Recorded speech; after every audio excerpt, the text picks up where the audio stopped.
चिंतामणी देवा गणपतीसी आना करवावे भोजना तुझे पात्री।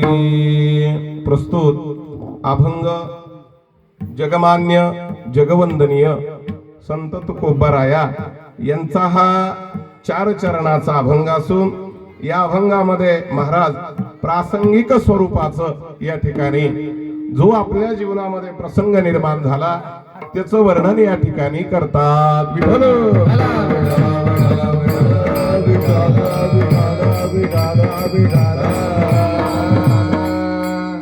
चिंतामणी। आता प्रथम म्हणजे या ठिकाणी महाराज आणि चिंतामणी देव यांच्यातला हा समोरासमोरचा संवाद आहे, लक्षात ठेवा। निमंत्रण प्राप्त झाल्या पुढची या ठिकाणी ही घटना आहे।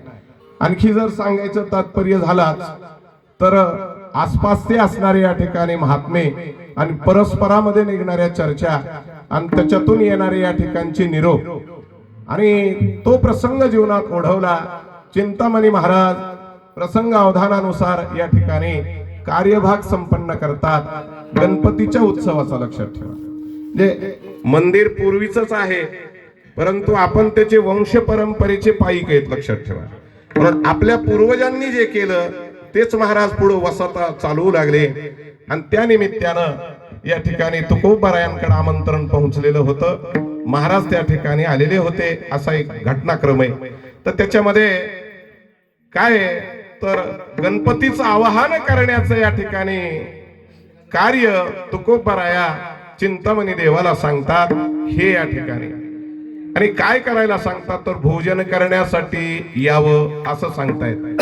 आणि मग काय करायचंय तर पात्र प्रोक्षण करायचंय, म्हणजे पत्रावळी टाकायची त्याच्यावर या ठिकाणी आपल्या शेजारी जे आपलं आराध्य दैवत आहे त्याच्यासह भोजन करायचंय, लक्षात ठेवा। आता दुसरा मुद्दा, महाराजांकडे सोपवलेलं कार्य म्हणजे देवांकडे महाराजांनी। आता हा देव म्हणण्याचा शब्द प्रचलित आहे पूर्वी काळीपासून आहे।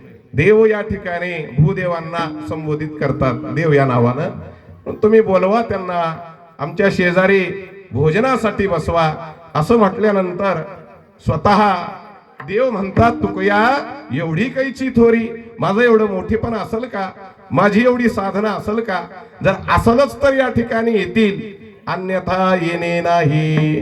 म्हणून देव म्हणते तुकया एवढी कैची थोरी अभिमाना भितरे ना गवलो। अभिमानाचं अंतःकरण तयार झाल्यामुळे या गोष्टी शक्य नाहीत।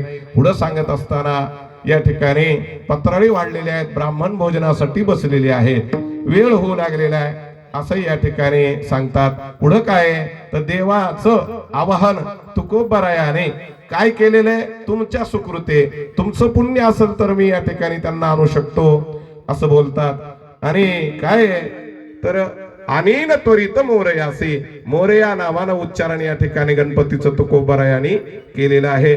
अशा प्रकारचा प्रसंग निर्माण झाल्यानंतरचा तुकोबारायांनी घेतलेला अभंग। विठ्ठल